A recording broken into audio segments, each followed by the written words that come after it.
some late night as fuck recording, Jason. Yeah, I know. It's like we're, Art Bell Coast to Coast or, Delilah. Do you have aspirations in this world of being like a late night AM radio talk DJ? Oh, that would be awesome. If I could make a living off of it, Mm-hmm. Hell yeah. It's one of my favorite things. Like during the day, sometimes I'll listen to talk radio when I'm going out and doing my errands or whatever, but at night, talk radio is awesome because it's like only the really dedicated crazy people tend to be calling in to talk radio at like midnight on a Sunday night. Yeah. I could listen to just about anything late night, even if it's like like talk about cars or something like that. No. And it just gets a little weird. I love listening to like driving out in the middle of nowhere and catching some like evangelical program that sounds like you're picking up a transmission from 1941. It was funny because I was just out getting my coffee before we started the show, and I was listening, and there was a show, and they had this guy who was a meteorologist on, and they had somebody who called in, and she was like, "Yeah, can you tell me more about how the government is controlling our weather? Because I know that there have been radiated in the ionosphere, and there's chemtrails every day over my town, and it's super hot." Chemtrails. Oh man. No, when I had back when I was a kid, I had this big, boom box. It was this Radio massive, Rakim style. Yeah, like you'd carry on your shoulder, and it had this switch because I was like, got obsessed with music when I was a little kid. And it had this little switch on if it switched it over to shortwave, I guess. Mm-hmm. Or AM or something. I don't know. I'm confused. I don't even remember. It was a long time ago. It was 25 years ago. It was a crazy switch. That's what it was. It's just go from sane to crazy. That's all. All it did. But I would pick up number stations. Oh man. And I didn't know what they were. And I mean, still really don't. But I would obsess over them. And I'm like, what is this? This is insane. I love to labor under the delusion that there's number stations out there, that there's one going, and that if it ever actually goes off the air, it's just going to trigger some kind of like giant Soviet laser bomb that's been buried under like Detroit for the last 40 years. Yeah. Or maybe it's the lullaby that's been keeping Cthulhu dead but dreaming. Or like some cabin in the woods shit. Like it was way less mundane than that. But no, it was funny because this lady calls in, she asks this guy's, he's a meteorologist. He's a legit scientist and shit. And he's just like, yeah, I don't believe in any of that. I don't think we can control the weather, which kind of bums me out because I wish that we did have some kind of giant weather control machine somewhere so we could just, fuck troops, guys with machine guns. I want control of like tornadoes. We can get closer to that whole Sharknado fantasy that I've had for quite a while now. Dude, the weather dominator. Yes. From that old G.I. Joe cartoon? Mm-hmm. That's where it's at. That was right there. That was like a 3-parter, right? Or whatever. It was it was crazy. The big the big solar panel thing, they would shoot it and like make lightning storms and shit. Oh yeah. Cobra Commander, man. He was ahead of his time. Say what you will about the guy, but he was really a visionary. He really was ahead of the curve. You know what? We're a little late, but wait. Welcome, everybody, to Rage Select. I'm Jeff. I'm Jason. And this is the podcast. We're on episode... and who knows? Doesn't matter. Yeah. We're going to talk about... I don't know. We're going to shoot the shit for a little while. We did that podcast later last week because of all the stuff over the weekend, the fallout from RTX, and... so I was looking through the news and I was just like, this is garbage. Oh, look, Tales of Xillia 2 is coming out. Yeah, we could talk about that for 10 seconds because neither one of us knows what it is. Yeah, well, didn't Matrick get replaced? Oh, our buddy Don? I'm so tired of talking about Don Matrick. I will never tire of it. I was actually thinking about since we still don't really have a name for this podcast, about calling it like the DM Memorial Podcast or the DM Cast or something like that, and just be like what does DM stand for? Don Matrick. Who? Don Matrick? Yeah. You remember that guy that was at Microsoft that was in the news for like 2 months 6 years ago, and then nobody's ever heard of him ever again because he went to Zynga? Yeah. That we're gonna haunt you, Don. We're gonna haunt you for fucking ever. Show up 10 years from now at his house with a fucking with a microphone and a camera. Like, Dad, you have any more thoughts about the Xbox One now that we're on the Xbox 6 billion or whatever we have by this point? All video games take place in space in your brain, and the chemtrails come down, and they just put the video games inside of your brain now. But yeah, I actually do. But I do have one story about the Xbox One that is like, I could not have written better satire than this story. It is so awesome. But we'll get to that in a little while. First, though, I want to talk about really, there's really not a whole lot to talk about this week, but I feel like we need to. There's a chance here that we need to talk about. You and I took the ultimate relationship challenge, Jason.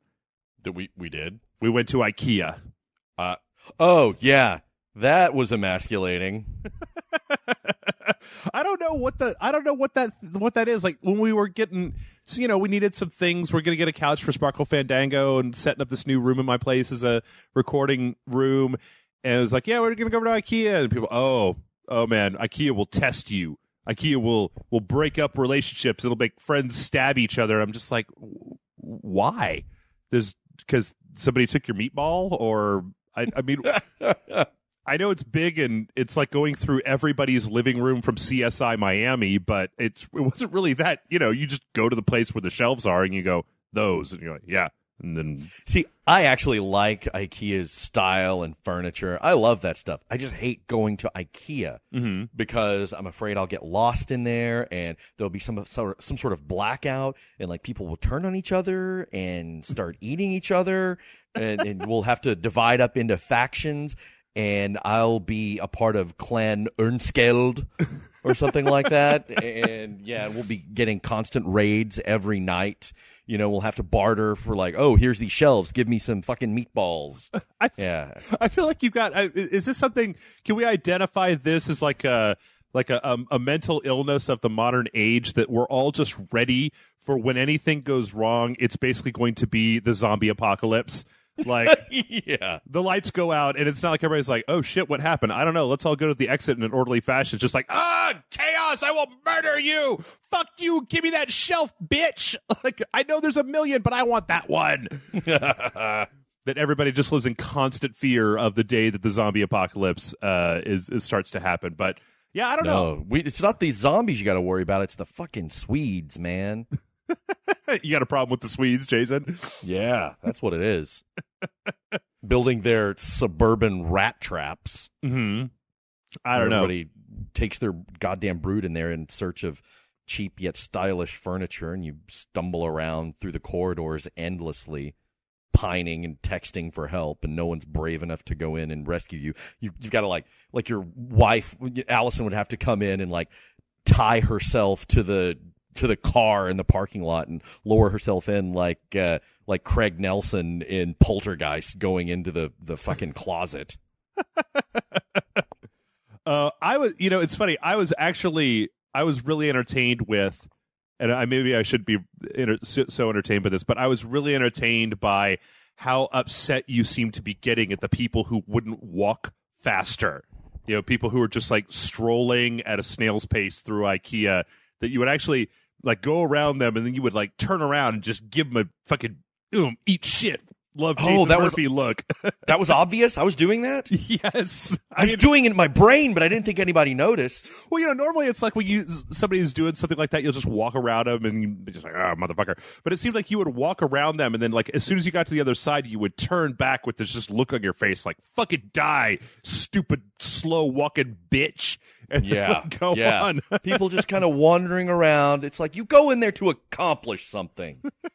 You don't just da da da da da. Oh, look at this one, Bob. Oh, this is a great couch, Margaret. Da da da. I think that's always been. I don't know. Maybe I don't really know. I don't really take any kind of joy in shopping. They talk about like, oh, it's an American pursuit. You go shopping for stuff. Like, I hate that shit. I'm like you. I go in there commando style. It's like I need this, and this. So you're gonna run to that department, grab that thing, and then get the fuck out of there as fast as you can because I could be at home watching TV or playing video games, and I find no joy in walking around going, well, that's too expensive, and that's too expensive, and I'd love to buy that couch, but it's $2,000, and I already have a couch, so fuck my life. But I already have a couch. Fuck my life. Hashtag white people problems. That's right. First world problems. I said this on Facebook today that, everybody who's been like, oh, the Steam summer sale is on. Are you going to get in on that, Jeff? And I'm just like, I already have it. No, I already have all the things. Or the things that I really. This is like mental illness. This is Jeff's confessional mental illness time.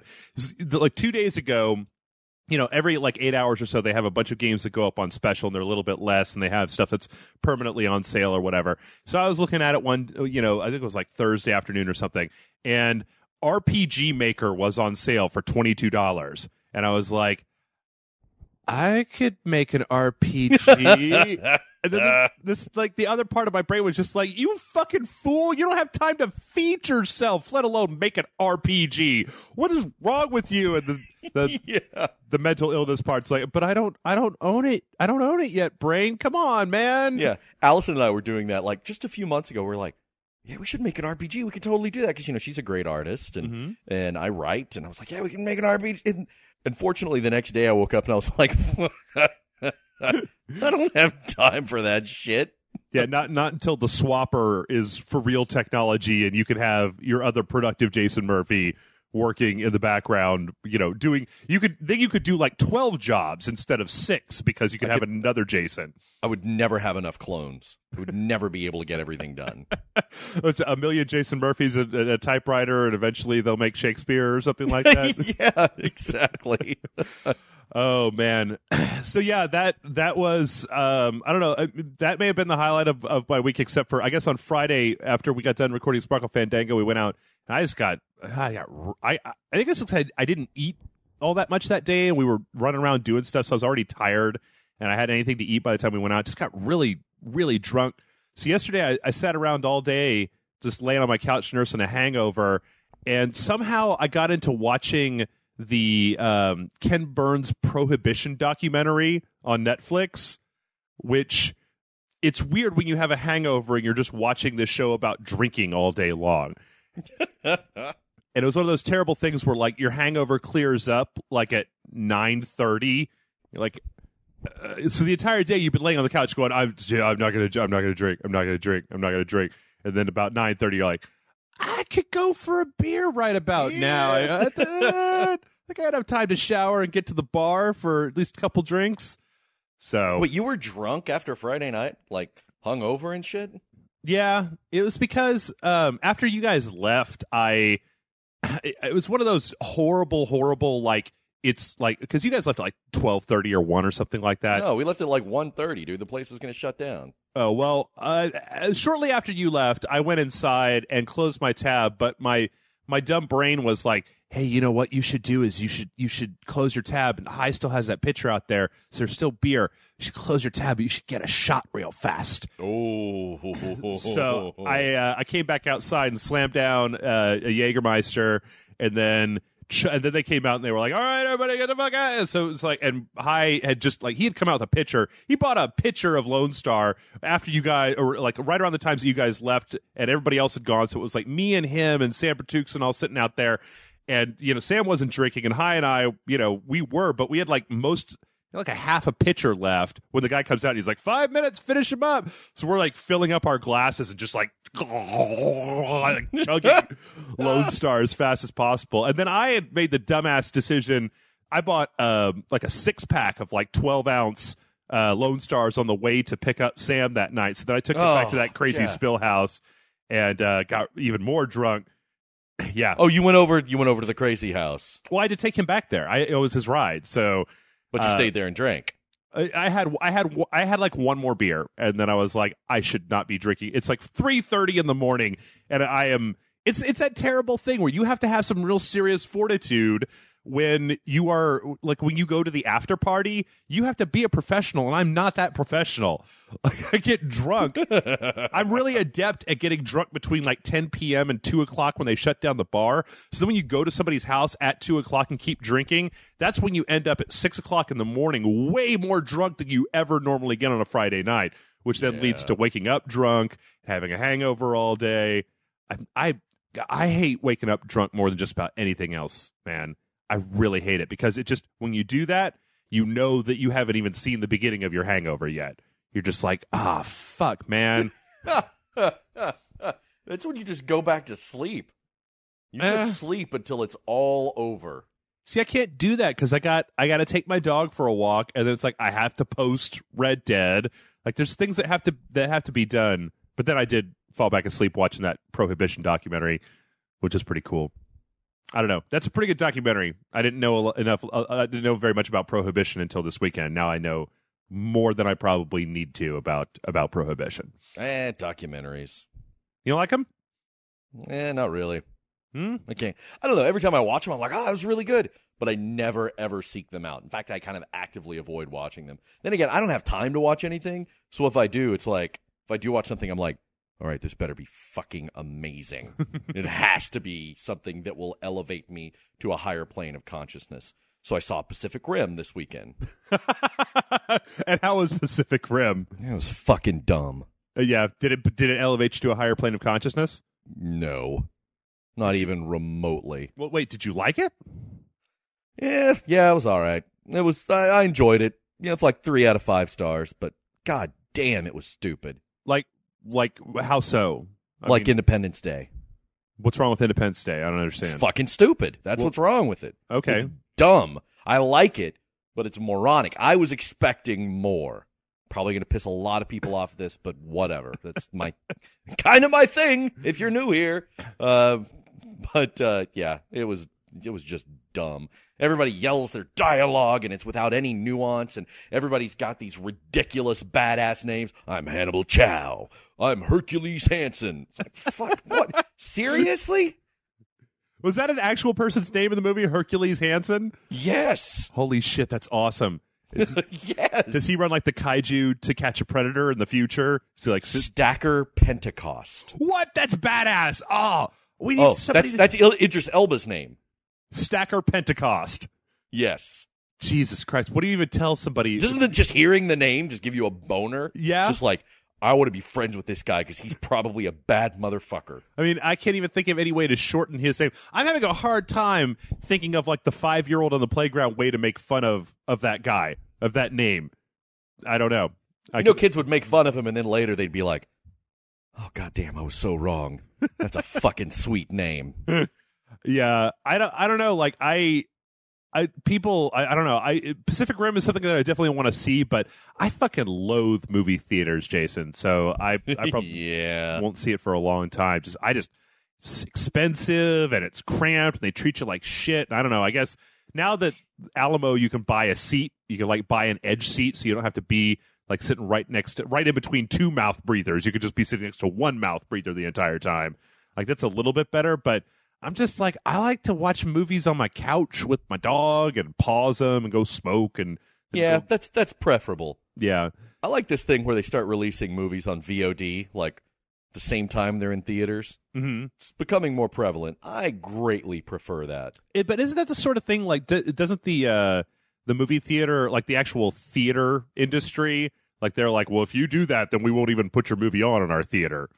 Yeah, I think you're probably right. I think I've heard something like that. Which, I don't know. To me, it's one of those things like, to me, that whole attitude is one of those things like, 2 of the most awesome things that have ever happened in my life, Jason, is watching the music industry and CDs as a whole go away and watching Blockbuster Video go out of business. And there's people who've been just like, the poor music industry. I'm like, fuck that shit, man. They abused us for years and years and years, and they could not go into the volcano fast enough for my taste. And same thing. Hell with those bloodsuckers. And I appreciate their necessity, but that time has passed. To quote Roland Deschain, the world has moved on. Mm-hmm. And yeah, I can't wait for theaters to go the same way because they've been trying so hard. It's kind of pathetic in some ways. Like, ooh, 3D, D-Box. Like, fucking sit in this recliner. I'm just like, nothing you do is better than... I mean, yeah, all right. I'm in this... It's a giant screen, and you've got the volume turned way the fuck up. But honestly, I've got a 5.1 surround sound system and a 55-inch plasma TV. Like, it's not the same as a theater, but it's close enough that I would much rather watch some shit in my living room than pay you fucktards for a fucked up hamburger and the most disgusting food on the planet. Which Here's what you do. Here's how you fix movie theaters. Okay? Mm-hmm. All right. You have the no talking thing before the movie. Right. Like Alamo. Yeah. And then when the movie is over, as the credits are rolling out, a voice comes on or something and it says, all right, stay tuned for a very special post-movie feature. Don't get out of your seats yet. The fun is just starting. And then they have people come and round up all of the people who talked during the movie. Mm-hmm. They drag them down to the front and they fucking shoot them in the head. Oh, it has been so long since I have seen a movie at anywhere. I mean, there was a time that I was going to that gold class cinema, but Alamo and I, we don't get along all that well. I don't like some of their policies, and I think that they take themselves way too fucking seriously. It was like, this is a freaking gourmet movie. Your movie experience is very important. I'm just like, oh my God, it's a fucking movie, man. It's 2 hours in the dark, eating popcorn and going, what?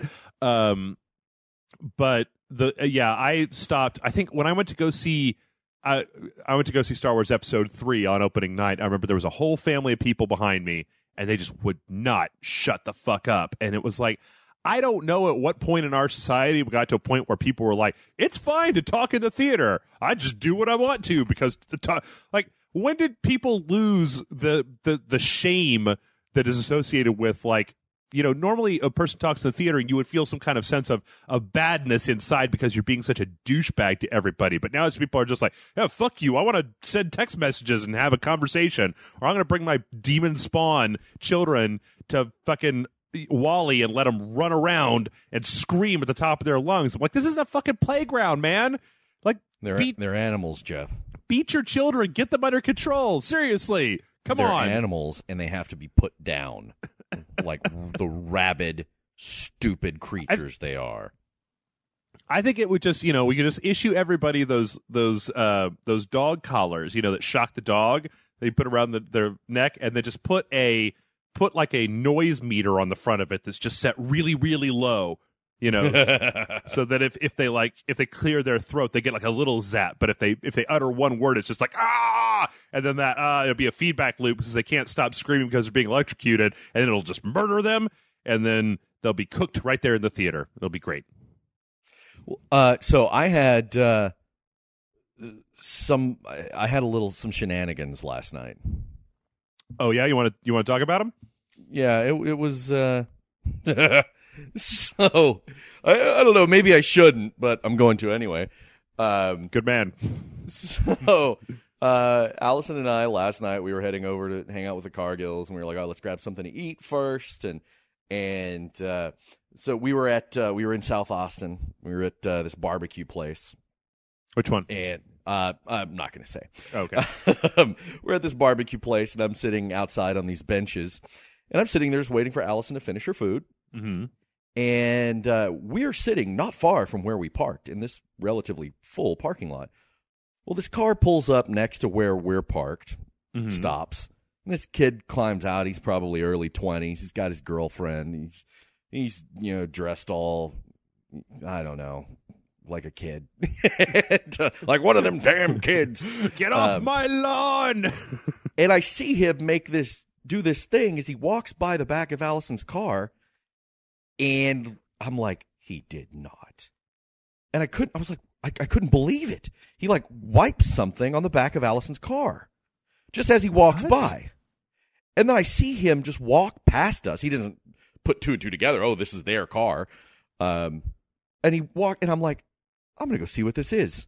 And I get up, and sure enough, dude wiped a booger on the back of our car. What?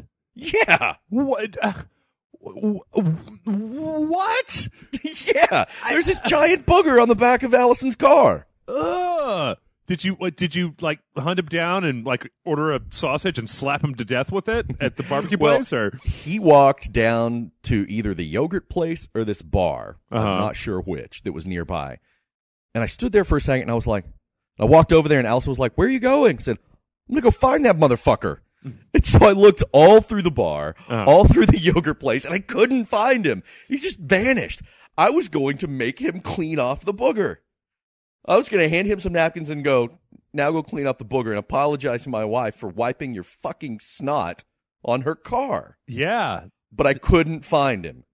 And if he didn't do it, he was probably going to give me some attitude. You know, if he didn't do it, I was going to publicly shame him. This man here picked his nose in a very large booger and wiped it on a random car. I saw him do it. Or you just like, if he was at that bar, just go to that bar and just wait for him to try to chat somebody up or hang out with his friends or whatever. And then just go over there and be like, hey guys, this is a dirty, filthy, fucked up motherfucker who likes to wipe his genetic material on other people's possessions. Just so that you know. I mean, I have a tremendous capacity for publicly griefing someone. Oh, yeah?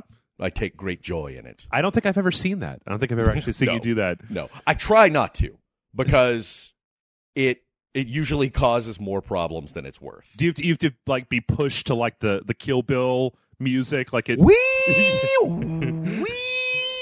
Yeah. But I'm kind of glad I didn't find him. I just went back and Allison was, heading towards the car and she was going to get in there and I told her what had happened and everything. And she's like, don't worry about it, whatever, And so I walk back to the barbecue place and then I come back out with a big cup of barbecue sauce and I just dumped it all over his fucking windshield. Yeah. Eat it, bitch. Yeah. And Allison was just like, I love that. That's awesome. And so, yeah, I was just, I wished it was during the day so that it could just baked and congealed. Yeah. If I didn't have anywhere to go, I would have just sat there and waited for him all night just to see the look on his fucking face. Just give him the thumbs up when he sees it. Like, yeah, man, that's fucked up. I don't know who did that. I saw some guy. I don't know. That's yeah, we're old. Because I actually, you know what? I don't necessarily even think that's the case. I was trying to think like this seems like the sort of thing that you would have like, I don't know what's wrong with kids these days and they're fucking nasty doing bullshit. But like, come on, man, just flick that shit somewhere. Like if you're mining for nose gold, like, just a building, the ground, your shoe, but somebody else's car. Right. Seriously. Right. This is what's happening to civilization. Talking in the movie theaters, wiping boogers on people's car, dogs and cats living together, mass hysteria. It's just like in the time and the place and history in which we live. Why would you ever do that? Because how do you know that you wouldn't just jump up like out of that barbecue place and pull out like a knife and be like, what did you just do to my car? And just like jump over the fence and stuff. I mean, like you hear these stories all the time. I'm mostly from Florida, not as much from Austin, but like still this is Texas and there's some, we got a fair amount of crazy up in here. Like, how do you know that some big fucking, JR from Dallas motherfucker isn't just going to stand up and pull out a piece in public and be like, what'd you do to my car, kid? Man, see, and that's the thing. That's why I can't carry a gun, because I would already be in jail. Oh, man. Well, you know what? That is as good a place as any to transition over to talking about the very small amount of news that we have. So, okay. I got 3 things here, and the last one's pretty cool. The first 2 are kind of dumb. I'm sorry. Oh, yeah, this is a podcast about video games, by the way. Yeah, sometimes we talk about video games. I don't know. I've been thinking. You guys can tell me in the comments. I've actually been putting this forward to both of the Sparkle Fandango ladies about giving you guys a Sparkle Fandango podcast where we just let them gals talk about whatever the fuck they want to. Because video games aren't even going to come up during that. Yeah. Well, I ask them to make some kind of like incredibly tenuous connection back to video games. But you know what? Like there are plenty of podcasts out on the internet. They're all just about like video games up and down. I mean, read fucking Major Nelson's blog, whatever. We got shit going on. We need to get off our chests online. So this first story that I've got is basically talking about how around about August, Microsoft is going to switch over from points to real world money. According to this, but they have in their reward system that they said in September is going to be going over to, is no longer going to be giving people points, it's going to be giving people money or something like that. But basically, this is something that we've already known it was going to happen, that Microsoft was going to switch over from their fucking stupid make-believe monopoly money to just like, money. And I'm kind of curious, Jason, I don't know if we have ever talked about this before. about how you feel about, Nintendo and Microsoft, and there are a couple other places where you have to buy dumb fucking made up shit money, like points or whatever. I hate it. Or because it's obfuscating how much you're spending. It's a trick.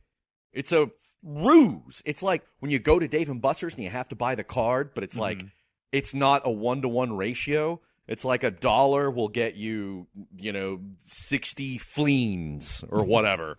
and there's an exchange rate, and it's all meant to mask how much you're actually spending. See, that's what it's for. I've always thought that it was more about I have had the same 50 points on my Xbox account forever now. Because everything is $10 or it's $15 or it's $20, and I've managed to get some kind of additional points that I can never, it's not like Microsoft will let you buy 325 points so that you can get the 400 that you need. So you have to buy them in those blocks. So you always have this money that you've given them that you can never get back, and you can't even use it for anything. It's just sitting on this system, not doing shit. And you know what? You gotta go find little treats for your dude. Little avatar stuff. I'd rather them just sit there than buy that bullshit. I thought so too. Uh-huh. Until I found a snowtrooper mask. And then I was like, oh, what? You can have a tauntaun run around your feet, a little baby. I'm getting that. I swear to God, you can have a Slave One. I'm gonna get that too, and I'll just switch them out. An Iron Fist T-shirt. God damn it, give me that too. I swear to God, Jason, it's like I know you, and you're a man in his 30s who's grown up with a wife and dogs and a house and all these things. But I swear to God, it's like you put anything Star Wars in front of you and you turn exactly back into a 6-year-old. You're just like, I want it. I do. I will give you any amount of money to get that. Man, I don't care what. What do you want? I have avoided the Star Wars Lego stuff. Mm-hmm. It's not because I didn't like it, just because, I'd prefer the actual figures and stuff like that. Mm-hmm. But then I saw Jabba's Palace. Oh, goddamn, Jeff. Oh, Lego Jabba's Palace. It's like $100. And I just sit there and weep and I want you, but I know I shouldn't have you. But that's the worst thing about being an adult, is that your mind can do these gymnastics to where you're like, I got $100. I want that real bad, and I worked for that $100. I am going to get Jabba's Palace because I deserve it, goddammit. And then you're just like... That's what life is about, making yourself happy. Right. And then eventually you're sitting there looking at the completed Jabba's Palace going, oh, why the fuck did I do this? This fucking... goddammit. I don't know. There was a point in time where I had to relieve myself of a lot of my toys and stuff like that. And yeah.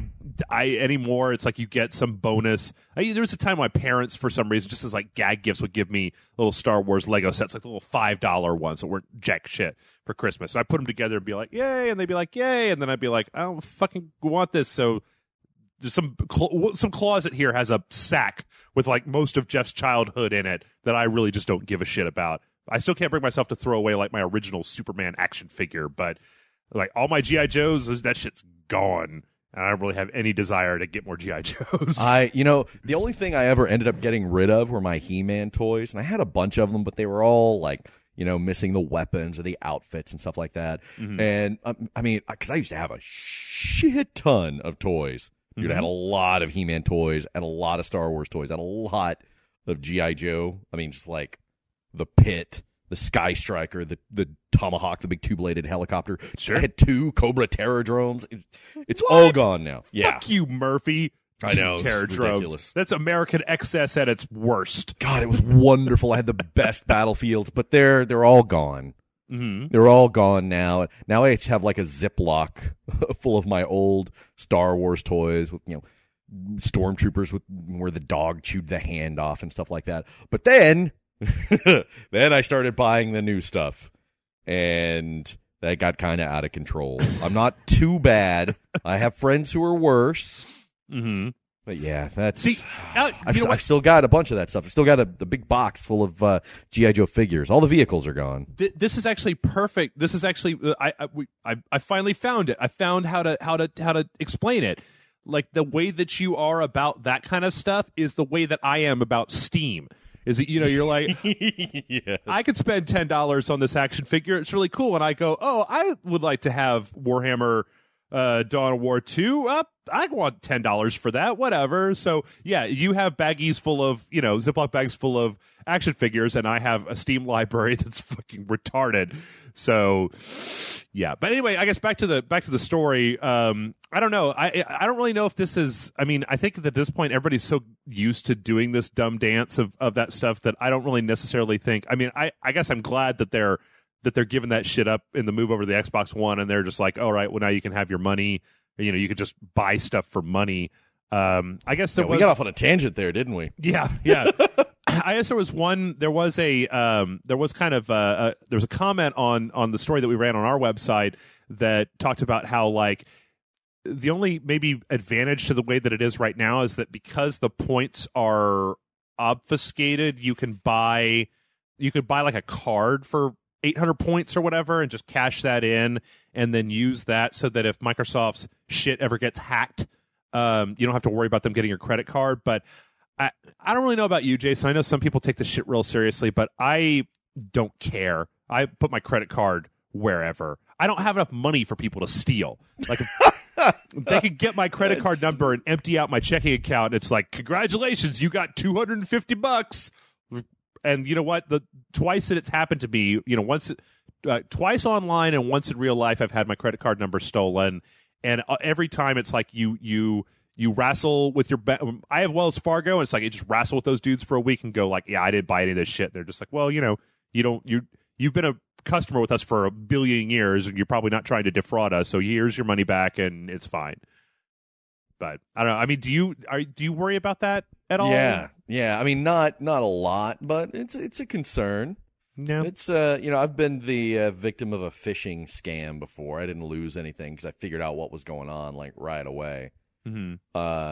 But yeah, it worries me a little bit. But I mean, yeah, if they get it through Microsoft, that's Microsoft's fault, and you motherfuckers better solve this shit, and let me go about my business. Yeah, I don't know. All right, well, I tell you what. Let's get through the rest of this dumb news that I got. The second one is this is a weird one, and I just got it because there's a really crazy quote here. So there's this Wii U game coming out called Spin the Bottle. Wait, what? I was about to say, don't care. Oh, wait, I'm sorry. Say that again. So Spin the Bottle, the Wii U game that puts players in compromising positions, is held up in QA with Nintendo. Developer Napnock tells My Nintendo News. Spin the Bottle was originally slated for May, but later received an early summer launch window. Now they're hoping for mid-August. But this is the quote that I love. The game has been done for months now. We are going through the latest quality assurance with Nintendo. It's taken way longer than anticipated. One of the problems is that we are doing so much weird stuff with the Wii remotes, such as pushing buttons with your nose, passing them to each other over your heads, and players blindfolded crawling around on the floor trying to find the controller. Each of these things is non-conventional, and there are just so many rules and requirements that can go wrong. I'm like, what the fuck game have you people made? Like, does it come with a blindfold? That's the part that really just got to me, was like, blindfolded on the floor trying to find the Wii remote. This just seems like this is the game that was made for like pedophiles to harass people with. That's what I'm telling you. I'm just like, hey, we're gonna play a game, little lady. It's called Find the Wiimote. So put you this found blindfold on. Yeah. It just reminds me of there was another game like this for the Wii that was all like, it was like a couples game, right? Where you would like have to put the controller, your chest and the lady's chest together and like move it over to the other side of the room or something. And it was like, we gotta put our heads on the controller so that we're kind of making out. And I'm like, are we really living in an age where we need to use our Nintendo Wii to have sexy time? Like, you guys can't just make out? I mean, I don't know. Is it a game for swingers or to break the ice at a key party? Or it doesn't matter. People will find a way to have to make sexy time with anything. But I'm just like, this just seems like you're putting artificial barriers in between. Like you're overcomplicating it. Exactly. Like, well, no. It's a Trojan horse. Because you're like, oh, let's play this little Wii game. Next thing you know, everybody's boning.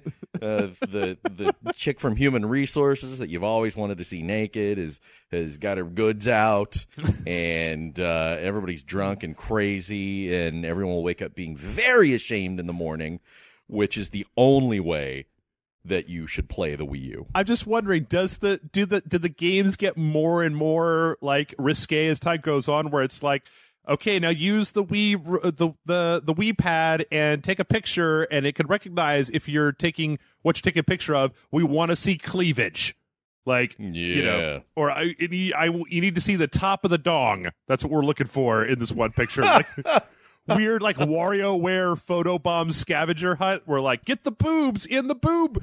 I want to see nipple. That would be way better as if Wario made this fucked up sex game. Yeah, because Wario is a sick bastard. He's a, hey mama, where you going, huh? We're gonna get a cease and desist. I'm sorry, you cannot call Wario a date rapist on your podcast. Nintendo tested frown on that. That's okay, Nintendo. The woman in question never agreed to a date. He just showed up in a bow tie with some flowers and KY. Ew. Jesus, man, you come up with the worst scenarios in the entire world. All right, we got one more here, and then we got some emails to go through. We actually have a lot of emails this week, so we're going to kind of pick and choose. But I love this story, Jason. This is my favorite story. Okay. Fans have started a petition asking Microsoft to restore the Xbox One policies it reversed following E3. In a petition on Change.org, organizer Dave Fontenot asks Microsoft to, quote, give us back the Xbox One we were promised at E3. And this is one of the apparently a direct quote from this guy. This was to be the future of entertainment, the petition says. A new wave of gaming that you could where you could buy games digitally, then trade, share, or sell those digital licenses. Essentially, it was Steam for Xbox, but consumers were uninformed and railed against it, and it was taken away because Sony took advantage of consumers' uncertainty. We want this back. It can't be all or nothing. There must be a compromise. So yeah, this is another example of, we talked about this a little while back, and this petition, I just looked it up on change.org. This petition has 24,479 supporters. It needs another 521 to apparently, I don't know what, if once you hit 30K you're considered legit, or 25K you're considered legit or something. But I think this is great, and it's just like we said before, it's evidence that there is a supporter for everything, that no matter how a thing looks or whatever, that there are people who are just like, no, it was going to be the future. And you're like, the future was looking kind of terrible for a while there, you guys. I don't know. I mean, I don't know, Jason, you think we should sign this petition? Well, here's the thing. Those petitions, to paraphrase the great sage Ashley Williams, mean two things: Jack and shit. And Jack just left town. Those petitions don't mean anything.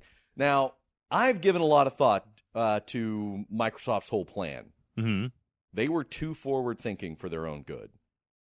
That's where things were heading, I think. That's where they're going eventually, right? And they were forcing the future of gaming into the hands of the people. Had they sold it right, no one would be pissed. There might be a few things where you're like, I don't know, but they didn't pitch it right. Yeah, and I'm not saying. I mean, there's still some problems with it. Yeah, but it's not as bad as I originally railed against. I talked about it, and there's actually some really cool, forward-thinking, futurist stuff there. Mm-hmm. This was it's the Xbox One could have been truly the definition of next gen, but they fucked it up. I think it could have. Well, here's the thing: is I still just think that. I think that they. I mean, we've talked. Oh God, we've talked about this so much. We've talked it to death, so let's keep it brief. But it's just that the problem that they had with that whole thing was that they didn't tell you. Like, as far as I'm concerned, digital games library. I'm making quote fingers here. Is not enough of an incentive to give up all control over pricing and distribution. Like. The problem that I always had with this, that I always was saying, was that they never explained what you were getting in return. And I think the things that they said you were getting in return were not good enough. They were not good enough. Like, the thing about the PlayStation that we talked about before is the PlayStation already does this thing where you can buy on the PlayStation 3 games that come out day and date, disc or digitally online. And they give you a choice. So if you wanted the convenience of doing it from home, you could totally do that. It's just, I think that what it all boiled down to for this whole thing was that they didn't tell us enough about these plans. They weren't specific enough.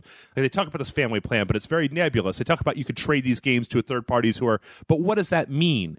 Right. You know, like if they that's what I'm saying. They sold it wrong. Yeah, but the thing is that and the problem that they had is that by not giving you that information, it very much sounded like they were holding back details so they could fuck you, you know? Yes. By not telling you what you could trade your digital purchases in for credit, by not being very specific about that, it was just like, oh, well, you're going to be able to give them back to Microsoft for an eighth of the price, or there's going to be some weird GameStop online app that you have to download where they give you a weird code you have to take to the store. It's going to be a pain in the ass. Nobody's ever going to do it. But if they were just been a little bit more upfront about that, then people maybe would have been informed enough to make their own decision. Or it would have been less of the sort of reaction that they got. Sure. But back to the petition. Mm-hmm. You think petitions don't do anything? Mm-hmm.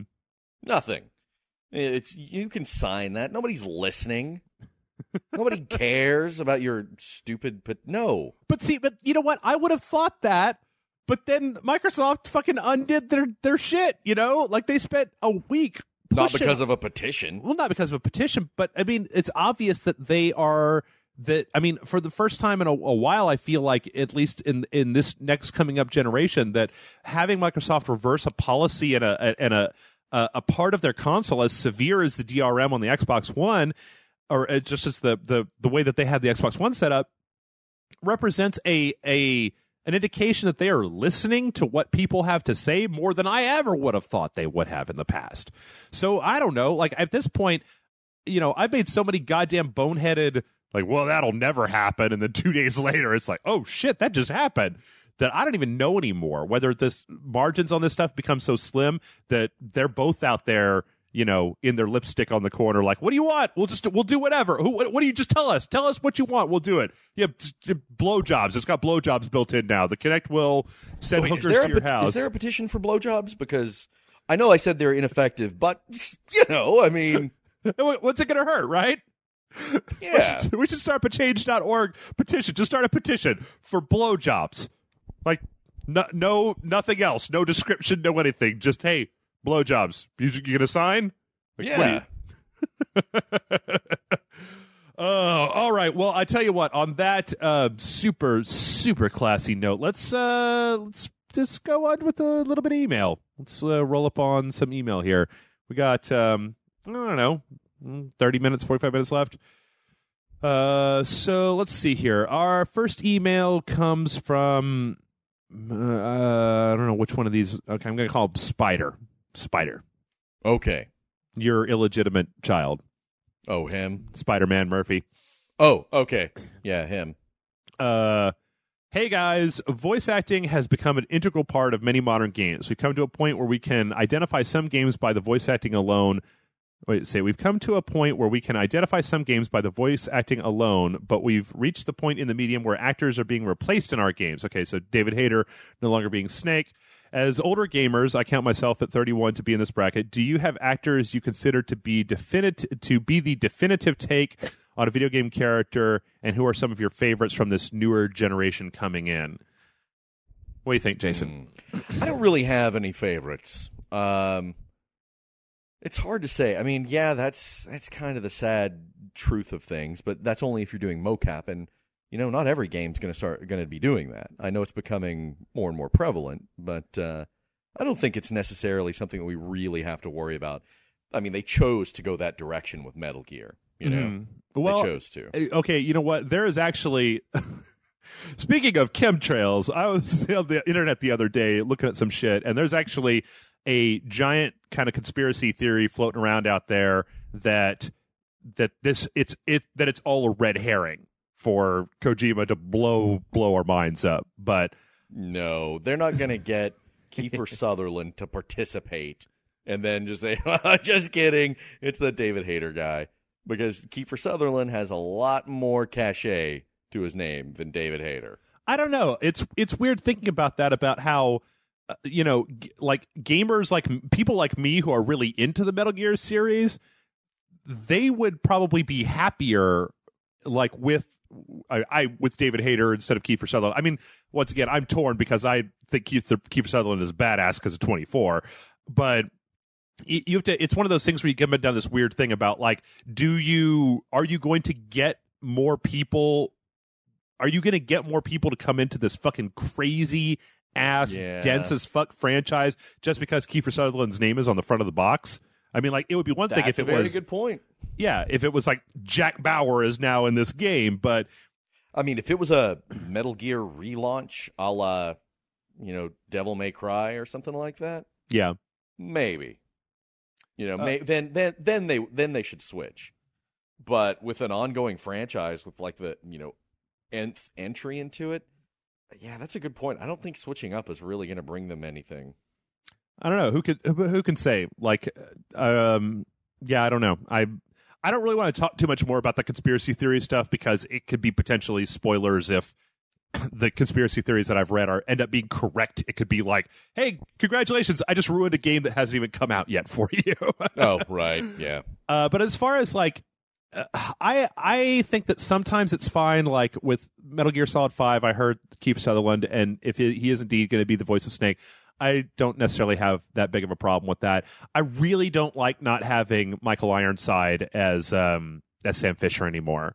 For some reason, that bothers me way more than Kiefer Sutherland, just because the guy that they've replaced him with just doesn't seem like he's doing much of a Sam Fisher. But I don't really know. I mean, I've seen some of the trailers, and I'm like, I don't know. I think that in a lot of cases, as long as the person they're replacing them with is at least somewhat similar to the original actor, it's not like they're going to swap out Sam Fisher's voice actor from Michael Ironside to Gilbert Gottfried, Right.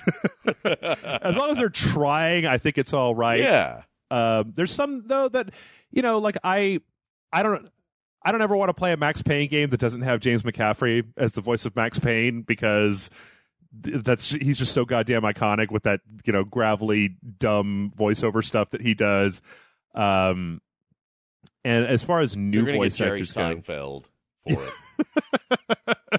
What's the deal with my wife being killed? I can't do Jerry Seinfeld. Yeah, I don't know. I don't really. It's one of those things where I think that in the long run, voice acting doesn't. I mean, voice acting could definitely break a game, but when voice acting is done well, it's the sort of thing that you never even notice being super awesome. Like, I couldn't tell you who any of the voice actors for The Last of Us was. I mean, you remember we played Dishonored, right? And then you get to the end credits, it's like, oh shit, that was Susan Sarandon. I didn't even know the entire time. So when it's done right, I don't think you really even notice it, or at least I don't really notice it. Yeah, and it's getting to the point to where there are actually names, not names that are coming out of the video game industry for voice acting that like Nolan North and stuff like that. People start to recognize them for what they are, rather than getting people from Hollywood and bringing them in, because like you said, I don't really notice. Yeah. I mean, I guess there's also the reverse side of that, is the double-edged sword where you mentioned Nolan North, that if you do a good enough job as a voice actor, you're kind of stuck. Like, I have a hard time. I mean, Nolan North, I guess he played the Penguin, I guess, in Arkham City, but whenever I hear him just doing his regular Nolan North, it's not Nolan North, it's Nathan Drake. And I'm just like, Nathan Drake, what the fuck are you doing in this Russian game about time and space manipulation? Like, right. Get back in Uncharted, bitch, and make me a fucking Indiana Jones game or whatever. But yeah, for the most part, don't even notice it. So let's go on to Doom Reaper. Doom Reaper says, and this is one I think we've answered before, but it's been a while, and I thought, it might be a bad idea to take another stab at it. It's, Dear Jason, Jeff and Jason, in both of your opinions, what game has the best featured licensed music? For example, I love some of the classic and grunge rock featured in Spec Ops: The Line, and felt that the songs fit the theme, environment, and the overall vibe of the game perfectly. Good job with the site, and please stay classy, gentlemen. Doom Reaper 45. I liked in Call of Duty Black Ops, Sympathy for the Devil. I'm serious. Oh! I'm sorry. I was going to go Avenged Sevenfold. No, right, no. That was the one where they were doing their Apocalypse Now ripoff, right? Where they had the riverboat thing? Exactly. Yeah. Okay. I really like that. It's probably not the best example, but I remember it fondly. I think for me, probably the video game soundtrack that is licensed music that I've listened to more than anything was probably the radio station in Fallout 3, the Galaxy News Radio that had all that, that old-timey Ink Spots and Cole Porter and Billie Holiday and that kind of stuff. Yeah. It's just a really good soundtrack to just throw on in the background and just kind of go with it. Oh, another one of my favorites on that note is Mafia 2. Really? There's lots of Dean Martin and Louis Prima and all that loungy stuff that I really like. So, yeah, I loved Mafia 2. It kind of came and went, and a lot of people didn't really pay any attention to it, but I thought it was a great game. Excellent story, open world, hell of a lot of fun. Let's see. I think the only other one that I can think of off the top of my head was I really, really liked some of the tracks off of, and I don't know, this is kind of a weird one, but the first DJ Hero game, like all of the songs in the game were mashups between two different artists, and in some cases they were really weird, where you would have like Masta Ace and who sings Mr. Big Stuff, like these weird kind of like old and new songs like shoved together that were like really well put together, and they were really really catchy, and there were a few of those on that soundtrack that I just ended up getting caught in my head and I would listen to for a while. I could never really get into the ones in DJ Hero 2 because they had less 80s and old school stuff, which was DJ Hero 1 seemed to be all about mixing 70s and 80s stuff with, modern hip hop and electronica. And so they worked really well together, where you would have these really interesting like mashups, and I really like that stuff. I don't know. I'm to be honest, Jason, I'm more about just like the original soundtracks. Yeah. I mean, there are some classics out there, but I don't know. It's I'm usually not good at identifying soundtracks, Mm-hmm. Like during movies or video games, someone will hear something and go, "Oh, that's from Gladiator." And I'm like, really? Okay. I saw that several times, but it just never, a lot of the times it just doesn't register with me, just it's kind funny. of a weakness of mine.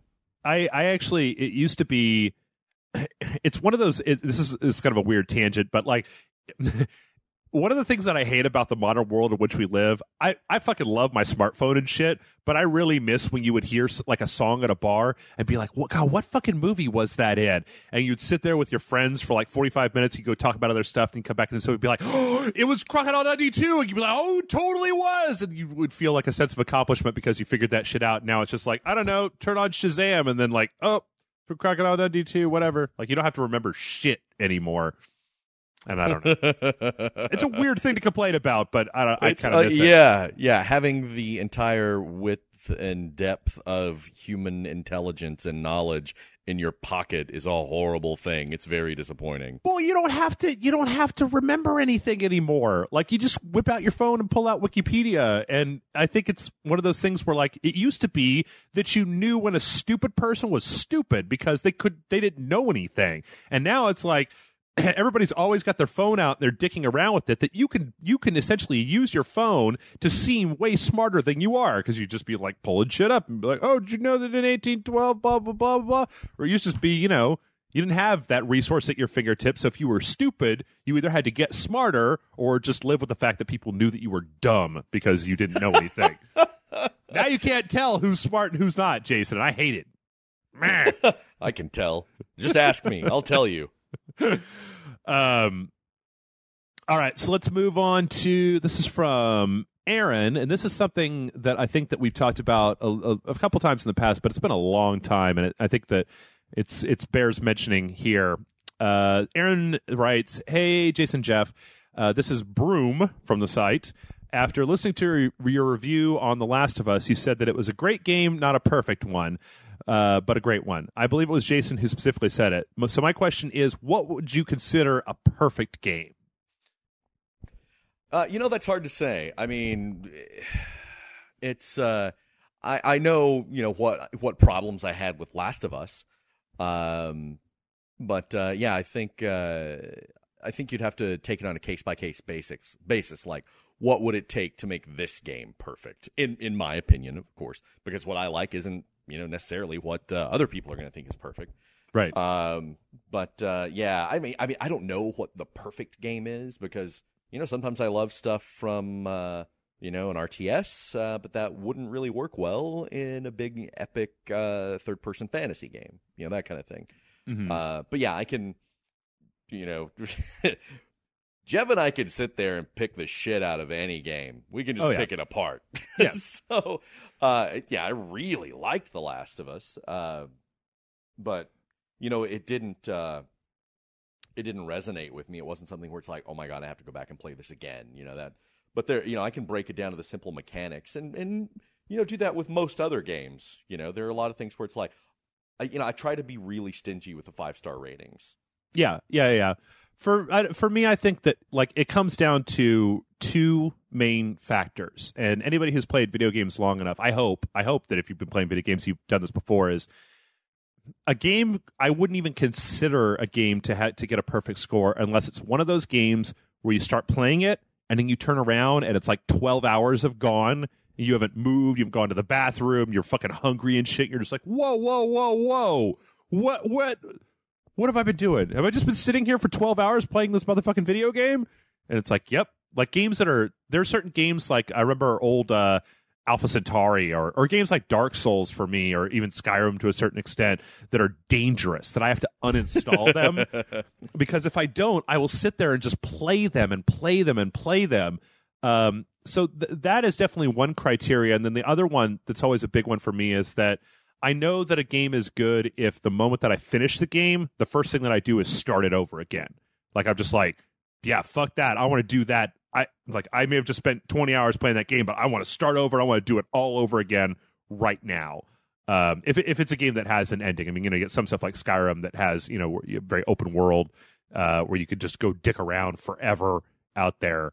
But I don't know. I mean, like The Last of Us, it was like, maybe it's easier to kind of relate it to like other types of media, is that, there are movies in my life that I've seen a zillion times and I never get tired of watching them. Like, from time to time, I'm just like, oh man, it's been like 2 months since I watched that movie. I really want to pull it up and watch it. And there are some movies that I watch and I go, that was awesome. And then I will never watch it ever again, because it was fine and it was great and I watched it and I got a lot out of it, but I never feel the need to go back to it. Whereas then there's other things where it's just like, I'm going to watch that thing a fucking billion times. I've seen, how many times I've seen Die Hard, Jason? So many times. Well, yeah, because you have a dick. And if you haven't seen a lot of Die Hard, then you probably don't have a dick. But I'm not even like saying, Die Hard's the greatest movie of all time, but it's just anything that really draws you in and really draws you back. Like, you know what I'm talking about, right, Jason? Where you're playing a game and you have to stop playing it and you go out to do something else with like your friends or whatever, and the whole time you're just like, fuck this shit, man. I just want to go home and play that game. Like, I don't want to be here. I want to talking to people. I want to go home and play that motherfucking game right now. Does that happen to you? Yes. But unlike you, I have never finished a game and then dove right back in to want to play it again. That has never happened to me. Yeah? Never. Not once. I mean, I finished games that finished, quote unquote, like Skyrim, and then just kept going, Mm-hmm. But like a game with a definitive ending, I probably won't play it again for a long time, if ever. Even if I absolutely loved the game, even if it was one of my favorite games ever, I rarely will go back. And like Red Dead. You know how much I love Red Dead. Yeah. Only played through it once. Yeah. Yeah. Yeah. The other thing, though, is, I mean, games like Red Dead is so long and it's got so many different things to do that by the time you get to the end of it, it's one of those things where I don't really know how to describe this phenomenon, but I'm sure you probably experienced it yourself, where like you love this game, this movie, this TV series, that sandwich that they put down at the deli, but after a certain amount of time, you're just like, I love you and everything, but I'm fucking done. I've been doing this for too long, and I love this game, but there's just too much of it. It'd be like, sitting down and if you sit down and you eat steak 3 times a day, eventually you're going to be like, dude, fuck steak. I want a salad or something. Like, seriously. And sometimes RPGs will get to me like that. Like stuff that's 40 hours long or whatever. Like, I'm loving it, but by the middle, it's just like, oh, I love you, game, but fucking wrap this shit up, man, or just try something new. I've been grinding on these same monsters for like a day now, like 24 hours, and I really just want to go do something else. But I don't know. Yeah. So I don't know. Those are some criteria. And I think, though, that you're right, Jason, when you say that, there is no like silver bullet for like, that's a perfect game and that's not a perfect game. It's kind of just when that game hits you and, how it goes when you're playing it. So. Right. All right, Aaron, thanks for your question, and let's move on to the Gambler of Fate. Let's see. This one is a little bit... Blah, blah, blah, blah, blah. Oh, you know what? This guy's kind of asking a very similar question to kind of what we were just talking about, so I'm going to skip over it. Sorry, Gambler. So basically he was asking, what does it take to please you? No, I'll paraphrase. I'm going to read his entire question, but basically he was just saying, what is a game that you just kept playing over and over and over again and kept coming back to over and over again? And so, you just got finished saying you don't really do that. I guess I can give this guy like maybe 2 or 3. I've played all of the Metal Gears multiple times over again. Dawn of War, the original Warhammer 40K Dawn of War, I eventually had to uninstall that game because I wasn't doing anything but playing Dawn of War. Alpha Centauri. Really? Yeah. Yeah, especially when there was like the 3rd or 4th expansion where they added in the Necrons, those cheating I fucking hate those Necrons so much. You can't be a zombie robot. Robots were never alive. That's stupid. Fuck you. Cheating. But there was a version of that game where they added in like a Risk style map where you would have the different factions, and so you would move around on this huge Risk style map, and you move armies around, and then you would go down and you would play those individual encounters as an RTS with, you'd give you a base and a certain number of units, and you would try to beat that out. And it was one of those games where you could imagine like having this generated RTS map where you're fighting against 3 or 4 other Warhammer factions, and then every map you would play like an hour and a half long Warhammer battle, and then it would just be like, all right, I'm just going to do one more turn, and then it's like, oh shit, they're attacking me over here, I have to defend. Just got to the point where I was spending so much time playing that I had to uninstall it. I just say, get this the fuck away from me. Alpha Centauri, original Alpha Centauri is one with where I would lose 12, 14 hours. That XCOM game that came out, anything where you get any kind of like upgrade and it's just like, hey, one more turn. Like, oh, just one more turn. Rogue Legacy was bad about that because every time you go out to the beginning of the castle, you get to buy a new upgrade, and it's like, I'll just try out this upgrade. Ooh, it's a good upgrade. Do. Oh, I'm dead. I guess I'll stop playing. Well, wait, I have enough to buy this new upgrade. I'm going to try out this new upgrade, and then it's 5:00 in the morning, and I'm just like, God, I've got to do work. So yeah, those are a couple. I don't know. We'll come back up later. Okay, so this next one is from Andreas, and this is one that I don't think we've ever actually talked about directly before, Jason. I don't know, this one might eat up the rest of our time, but we'll go with it. Dear Jeff and Jason, big fan of your show. Keep up the good work. Thank you very much. As you may have heard by now, Anita Sarkeesian from Feminist Frequency created a show called Tropes versus Women, Damsel in Distress, which has become a hugely controversial topic and gave her so much fame. By feeding the internet trolls and using their comments, she played a victim card and became known for fighting for feminism in video games. We, parentheses, gamers, know that she just scammed people for money and fame. Most of the big YouTube gaming channels destroyed her so-called logic and explained that video games still a young and growing art form. But regular folks who are just casual players or barely know anything about video games believe her and say that most games are sexist towards women. My question is, what is your opinion about this trope and her success on becoming popular because of that? Thanks for your time, guys. Stay classy. Jason, have we ever... I think it's been a long time since we talked about this. I think the last time we brought up Anita Sarkeesian was before she even had any of the videos out. Yeah, I am. The only thing I know about Anita Sarkeesian is whatever you tell me. Oh, okay. So I'm. You haven't seen the videos? No. Okay. I'm very much of the with trolls and of any ilk. Mm-hmm. Ignore them and they'll go away. And if enough people ignore them, then they'll just die off. Remember Jack, what's his name? I guess you don't even remember his last name. The lawyer guy. Oh, yeah.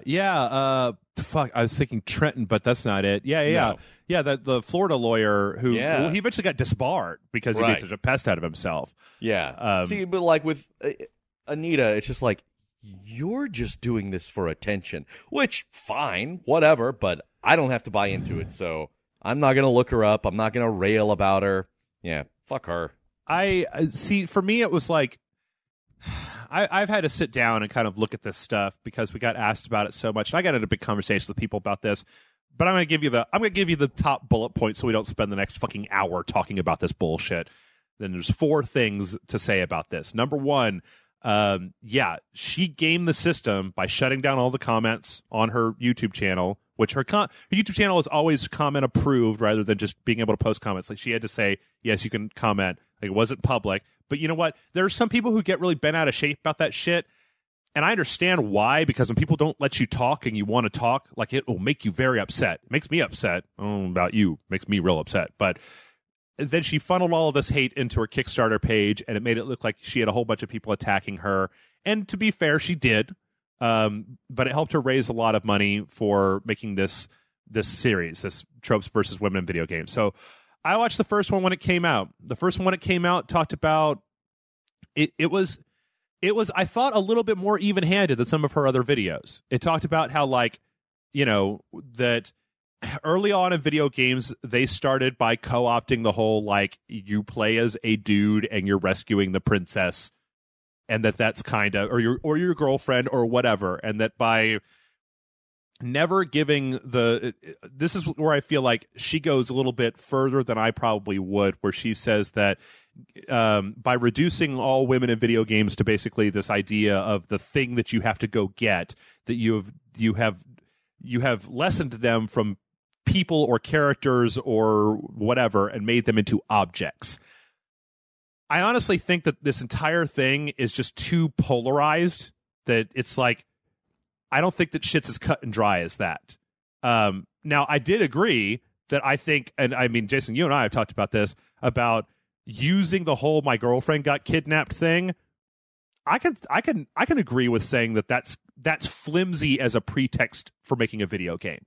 Like, you could be better as a writer than, like, these guys came and punched my girlfriend and took her, and I got to go kill 1 million guys to get her back. And some of the best games that we've seen in the last few years have nothing to do with rescuing the princess. They have everything to do with saving the world generally in a gender neutral kind of way. Yeah. Well, if you think about it, I mean, video games are still a relatively new medium and a relatively new channel for telling stories. Mm-hmm. So you'll often see that in the nascent days of any type of storytelling medium, whether it's cave paintings or novels or comic books or movies, a lot of the stories are very primitive. Yeah. They're very basic, and a lot of them start off with the abductive female. So to say that video games are particularly bad about this in that respect. And again, I don't know what her argument is because, yeah, they can be completely sexist and stupid, but they're not all like that. There are just some of them. But as you've pointed out with Miss Sarkeesian, she often cherry picks. Yeah. I think a lot of this is just something that is endemic to any new medium. Yeah. Well, and you know what? It's funny because she talks about that at the end of her first video. She actually says, like, okay, I'm giving this industry a lot of shit, but this is the past. So let's look at the current generation of games and let's take a look and see if this is still a thing in our current generation of games. So she goes over this and she goes over the whole woman in the fridge trope. I don't know if you know about that one, Jason, where it's... Yeah, it came from DC Comics. Right, from Green Lantern. And so she ends up pointing out all these things, and she ends up pointing out a bunch of these games that do, like, not even saving her girlfriend, but saving her soul, or she's been, mutated or something, and you have to kill her because she's crazy or whatever, and all this stuff. The problem that I have with her is that, just like you had said, just like we talked about, these are the games that she's pointing to. Prey, Dante's Inferno, not Lollipop Chainsaw, Shadows of the Damned. Like, she's pointing at these B-tier games, and it's not necessarily... It would be like somebody trying to make an argument about why Hollywood is this incredibly misogynistic place, and as their argument, they all they do is they show scenes from horror movies and say, look at how bad they treat women in these.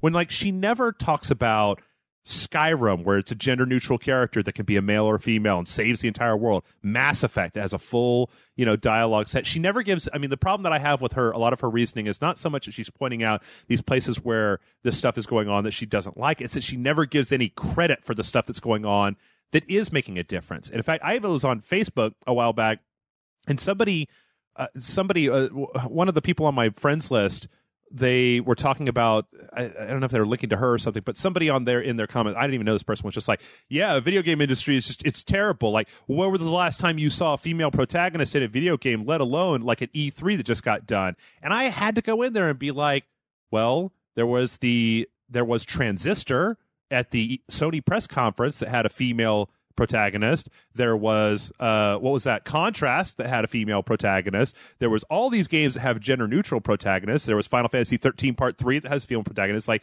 the problem is that whenever you try to paint this stuff in either like I'm right and you're wrong morality paint, it doesn't work because it's all too complicated to just boil it down to just like, this is bad, stop doing it, because there's always going to be a market for games that are, lurid. I mean, pulpy. We've got movies that are, kind of grindhousey and sleazy. That's a genre. You have sleazy romance novels. You have sleazy horror movies. You have directors and artists that have made a whole living on kind of lurid sleaze with a tongue in cheek. Like, we all know this isn't how it is, but it's kind of fun from time to time to be like, sure. Like, look at fucking Planet Terror, where not Rosario Dawson, but what's her face? The chick has the machine gun leg, and Rose McGowan, yeah, right, a go-go dancer with a machine gun leg. I mean, I suspect, and again, I don't really know a lot about her, but I suspect she's probably along the lines of like any political commentator that you see who says something completely outrageous. It's like, maybe you believe some of this or a little bit of this, or you believe it kind of, but the main thing is you got a lot of attention, and so you started playing that up, and now you have become this polarized demagogue, because the more polarized you get, the more attention and traffic you get. Yeah. And so I don't think she's any different from a Rush Limbaugh or something like that.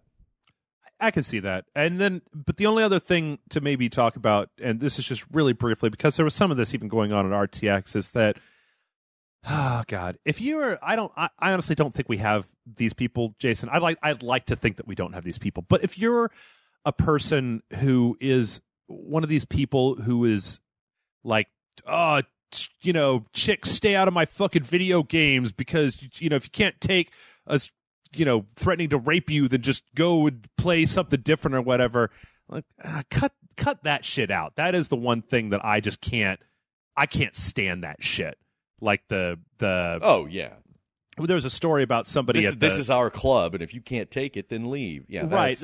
A lot of people have that weird like persecution complex of like, I went through this emotional pain as an outcast to get into this geek culture or whatever, and you just walked in here all like pretty and socially acceptable, and so fuck you, get out of my culture. That shit is stupid, and you just cut that shit out, I guess is my message. But as far as this stuff goes, I mean, this isn't the end of this debate. And Anita Sarkeesian, you know, she's not a mustache twirling villain, and she's not some kind of heroic savior. She's somebody with an opinion that, like, just like Jason said, is cashed in on it. I think that she oversimplifies some of the things that she says. And so I don't think it's necessarily the sort of thing where she needs to be like, you know, shut your mouth, bitch, and get off the internet. I just think that I want to see her debate somebody. Because I think that if she had to face some of this criticism, and because she plays this shit so one-sided where she puts up a video and then doesn't allow any comments except for the ones that she likes on it, I kind of have a problem with that. But I don't know. Some of the stuff she says isn't the worst. Anyway, I get away from that. Let's talk about something else. Get another question here. Let's see. Okay, I like this question. This is from Mama Afro on the website, and I like this question because it's kind of silly. So, you ready, Jason? I'm ready. All right. Hey guys, love the site and what you're doing. Obviously, I mean, I'm not retarded. I notice you hate when people ask, what video game would you most like made into a movie, and who would you want to star in it? And I totally understand people and their stupid questions. Why can't they be more original? So my question is, what video game would you least like to be made into a movie, and who would you least want to star in it? What game franchise is so precious to you that if they made a piece of shit movie that ruined it forever, you would want to go to their studio in Hollywood and murder them with your rage boner? And who would be the worst person to star as a central character, e.g. Kevin James as Super Mario or some shit like that? Peace out, guys. Keep on raging. Mama Afro. What do you think, Jason? What game, if they made it to into a movie, would I be just infuriated about if they screwed it up? Yep. Not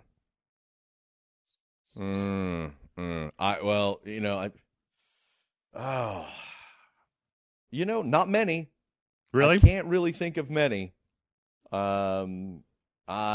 But yeah, I mean, the obvious one, of course, is Red Dead. I'm sorry to mention it because I mention it every podcast. That's fine. I'm going to say Metal Gear. So okay, yeah, there you go. I figured. But the question is, who?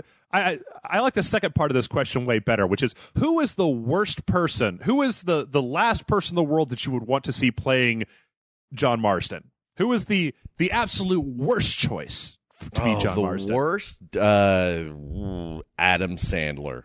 Adam Sandler? Yes. Adam Sandler's a good answer for most of these questions. So yeah, Metal Gear solid for me because I think that series is so dense and stupid that if they tried to condense it into a movie, it would just be ridiculous. And who would be the worst Solid Snake in the world? Shia LaBeouf. I used to Shia LaBeouf. Oh, don't even put that out there into the Matrix, man. We put so many bad things out there, Jason. Eventually, somebody's going to be listening to our podcast, and we're going to see some horrible thing that we said. It's going to be like, all right, there's been a movie greenlit. The new Red Dead movie's coming out with Adam Sandler as John Marston. He's always been a fan of the game, so he bought the rights. He's making the movie himself. And it's going to be directed by Michael Bay. You will hear me give just a Darth Vader. No. All right, we got one more. I think we got time for about one more question. We're about hitting the 90-minute mark, so I think we got time for one more. This one is from Oscar, and Oscar says, "Hello, guys. I was chatting with a friend about the gaming future, and then we thought that gamers are going to get old eventually." Well, yeah. Right now, the oldest gamers may be around their 50s or 60s at the most, so here is my question. Do you think the gaming industry, specifically game developers, will evolve as their audience gets old? Right now, we have games for kids. Do you think we'll have games for old people? Think about it. Maybe brighter colors, bigger shapes for ones who can't see shit, or less complicated puzzles for the ones with Alzheimer's. Keep up the excellent work. I love the site. Greetings from Costa Rica. Bye, Oscar. Oscar, I gotta tell you that not all old people in this world are just horrible invalids who can't do shit ever for themselves. Like, okay, hopefully by the time I'm 50, I'm going to have some kind of USB port so that I can still play Metal Gear Solid with just my brain and shit. But, I mean, is there a market for old people, Jason, that we're not currently filling? Well, I don't know. I mean, I think games are always adapting and everything. And we're really, I mean, you and I aren't quite the first generation of gamers, but we're close, Yeah. To kids, to people who have lived with it their entire life, or who haven't. What's the best way to put this? Trying to be delicate? No, never. No, video games have really become a thing. Video games were born like around the same time we were. This is very true. True. They came into of course, there were older ones like, Space War and stuff like that, but you really started to see the proliferation of games in the homes and in arcades and stuff when we were very, very young. Mm-hmm. So yeah, I think you've got this generation of people who don't understand a world without video games, as and everyone after us, Mm-hmm. And so I think and a lot of those people are developers now. And so I think you're going to start seeing, stuff really catering to broader and broader markets, but it's going to be on the indie market, as we've said many times before. So sure, why not? I don't know. I just kind of think about it like, I guess maybe you'll see some games that have, this is kind of relates to the last, or to the Anita Sarkeesian question about like, I think eventually you're just going to start seeing like the protagonists of video games become much different than they are right now. I mean, I guess the thing is, the way this guy is asking, like have games that have a more relatable protagonist or something like that. I mean, we already got Loretta, right? If you just want to be somebody old in a video game, there's plenty of games that'll let you come to us, crank that age slider way the hell up.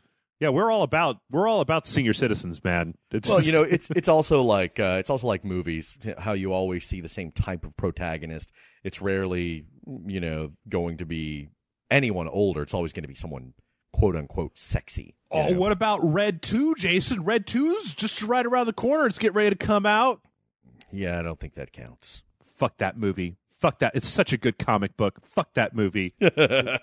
Did you read Red, the comic? No, I never did, actually. I think it's Warren Ellis. Like, it is brutal and bloody and violent. It does not have any of this bullshit like, oh, we're the old team. It's just like this one dude who one day has to go murder everybody that he used to work for, and that's all he does with his entire life is murder people. Like, there's I think the second issue, it's like 3 issues. I think the second issue barely has any dialogue in it at all, because it's just him basically killing every single person in the CIA headquarters at Langley, just like busting in one night and just murdering every single person that he sees from top to bottom. That sounds amazing. It was so good. And then they made that fucking shit movie. God, it pisses me off. I thought the movie was fine. Ugh. I enjoyed it. But then again, I have not read any of the comics. Yeah, I don't know. But I guess in answer to this question, I mean, as I can't even tell anymore, to be honest. Because you start thinking about saying, like, well, we're at this point where video games are starting to grow up as an art form, so maybe they'll bust out and have, different types of games to appeal to different ethnicities and different genders and different age groups and different sexualities and that sort of thing. But I think that we're also starting to see at the same. I'd love for that to be the future, but in my mind, I'm starting to see the profit margins on this shit become so much lower because development costs are so much higher that there's fewer and fewer chances being taken as far as that sort of thing goes. Where I don't know. I mean, it's one of those things where you said like the Wii, when the Wii came out, the Wii was so universally accessible that you could have young kids or old people or anybody could play that and get in on the action.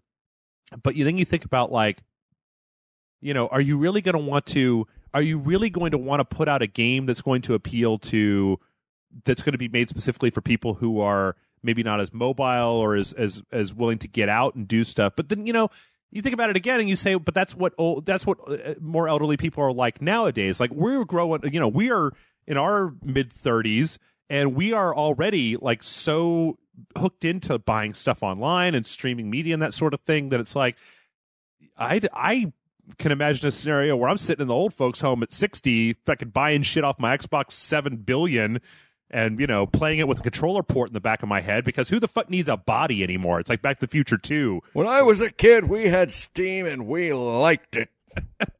We had 2 analog sticks, none of this frontal cortex motor control. You lazy, use your thumbs. What, are you too good to use your thumbs to play a game? You know, what'd be funny is if they have, if you know, we get to a point in our history where we have direct neural interfaces for video games and old people are out there just whooping ass because, you know, they, like, you don't have to have reflexes anymore. You don't have to have hand-eye coordination. All you have to do is be clever and have a quick wit in your head so that, you know, all right, maybe your thought processes are slowing down a little bit, or, you know, some people have Alzheimer's or whatever. But fuck, man, what if the rest of us are just all like sitting in the old folks' home, all like whooped up on caffeine, kicking the shit out of 13-year-olds at Xbox Live because we have a lifetime of experience to just put them in the ground with? I don't know, man. After the Xbox 360 Red Ring of Death, I don't want any of that shit coming near my brain at all. And honestly, that would plug into my brain, and then the system would shut down and go, nope, I don't want any part of that. No. Oh, my God, the filth meter is over. It's off the charts. Oh, you know what? I'm going to say that's it. That's it for us this week. We've gotten quite a bit of questions to answer, but you know what? We cannot do this show without your questions, and I'm making a change. It's a big change up this week. I turned on my email accounts, Jason. Hey. So, yeah, cool. If you got an email, send it to mail@rageselect.com. It's mail@rageselect.com. And yeah, if you have a question and you send it there, I realize that some people, it takes them like 4 shows to figure this shit out, but those are going to get first pick. So if you want your question read, you're going to have a much better chance if you send it to mail@rageselect.com. And until then, if you attach a picture of your balls, there's a better chance of it getting read. No. God damn it. Damn you, fucking Jason. All right, we're out. Don't put your balls in my email. This is rude. I will tell you when it's time to do that.